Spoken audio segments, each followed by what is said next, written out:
yesterday we had the most ambition, ambitious, action-oriented day of any administration in history. No, there's never been a first day like yesterday, as you know. I signed a sweeping slate of executive orders to stop the invasion of our borders. I launched a government-wide effort to defeat inflation and bring down the cost of daily life and bring down the cost of energy, magnificently bring it down. And when energy comes down, Larry, I'd say generally speaking, when energy comes down, everything else comes down. The prices of food and the prices of everything else come down. Energy is that's the big baby. And we declared a national energy emergency to drill, baby, drill, our term that we use. We're going to drill, baby, drill like never before. We ended destructive DEI mandates across the federal government and returned our country to a merit-based system and a common sense system.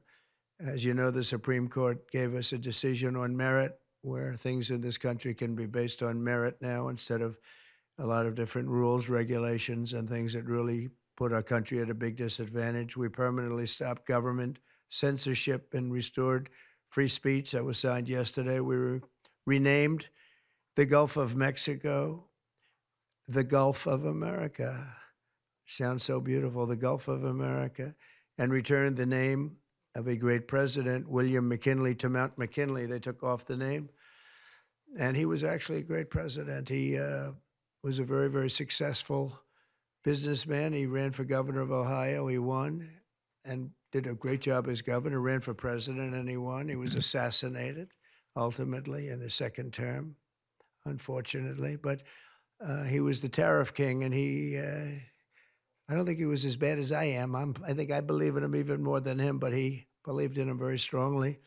And he raised massive amounts of money. Our country was at its richest from 1870 to 1913. We had the most. That was when we were the richest, relatively speaking. We were the richest during that period of time. That was tariffs from other countries. And our administration's moving with unprecedented urgency and speed to confront every single crisis facing us, and we'll get the job done. When I ask about some of the executive orders, you would agree that it's never acceptable to assault a police officer, Sure. right? So then if I can, among those you pardoned, DJ Rodriguez, he drove a stun gun into the neck of a DC police officer who was abducted by the mob that day. He later confessed on video to the FBI and pleaded guilty for his crimes. Why does he deserve a pardon? Well, I don't know. Was it a pardon? Because we're looking at commutes and we're looking at pardons. Okay, well, we'll take a look at everything. But I can say this, murderers today are not even charged. You have murderers that aren't charged all over. You take a look at what's gone on in Philadelphia, take a look at what's gone off in LA, where people murder people and they don't get charged. These people have already served years in prison, and they've served them viciously. It's a disgusting prison. It's been horrible. It's inhumane. It's been a terrible, terrible thing. I also say this: you go to Portland, where they wrapped police officers, shot police officers, nothing happened to anybody.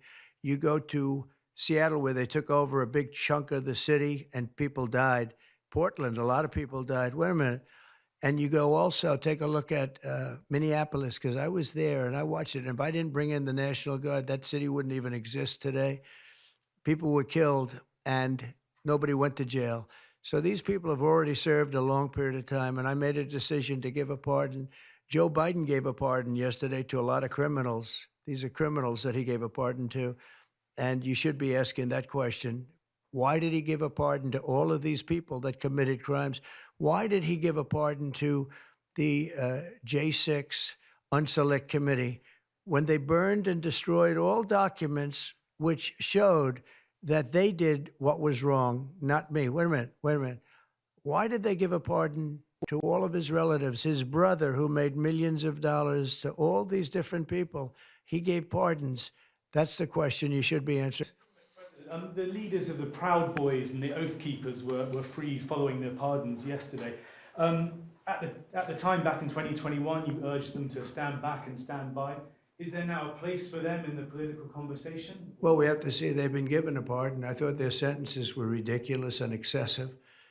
One of the guys took down a flag that was an anti-American flag and he was given years in jail. I don't know the exact number, but he was given many years in jail. I thought it was very excessive, and at least the cases that we looked at, these were people that actually love our country. So we thought a pardon would be appropriate. Yeah. Mr. President, you're a president who has long said that you back the blue, but aren't you sending the message that assaulting officers is okay with these pardons? No, the opposite. In fact, I'm going to be letting two officers from Washington Police, D.C. I believe they're from D.C., but I just approved it.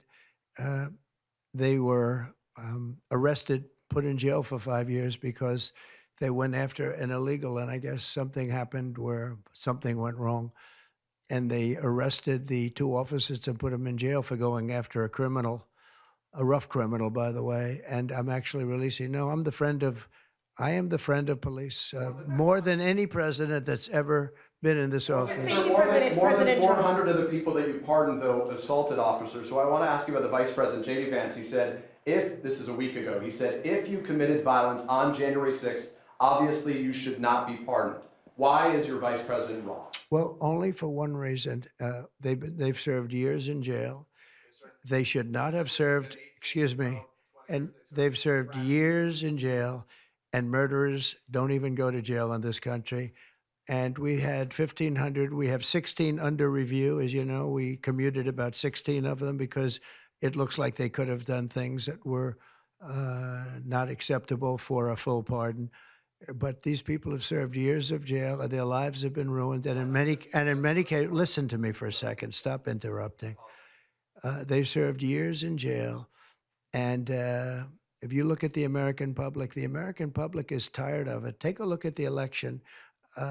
Just look at the numbers on the election. We won this election in a landslide because the American public is tired of people like you that are just one-sided, horrible people in terms of crime. You don't talk about all the people that have been killed and what happens to those murderers. Murderers get no time. You take a look at some of these DAs, they go after political opponents, but they don't go after people that shoot people in the street. They're caught. They know where they're living. They know everything. They don't even go up to pick them up anymore. They just let them live there. They know all about it. They have their pictures. They have the tape of the shooting, and they don't even go up and you're talking about this. No, we pardoned people that were treated unbelievably well, poorly. In the history of our country, there's never been anything take place like this. They're still looking for them, but they're not looking for the murderers, the people that are killing everybody. We are, though, and we're getting them out of the country. We just started that. We're getting them out of the country, and they're going to be gotten out of the country fast. They came in illegally from jails and from prisons. They killed many people. Some of them killed many people. About 50% of them killed more than one person. They were released into our country. That's what we're focused on, not the kind of nonsense you're talking about. Talking about a tariff of 10% on China based on the fact that they're sending fentanyl to Mexico and Canada. How soon on those tariffs?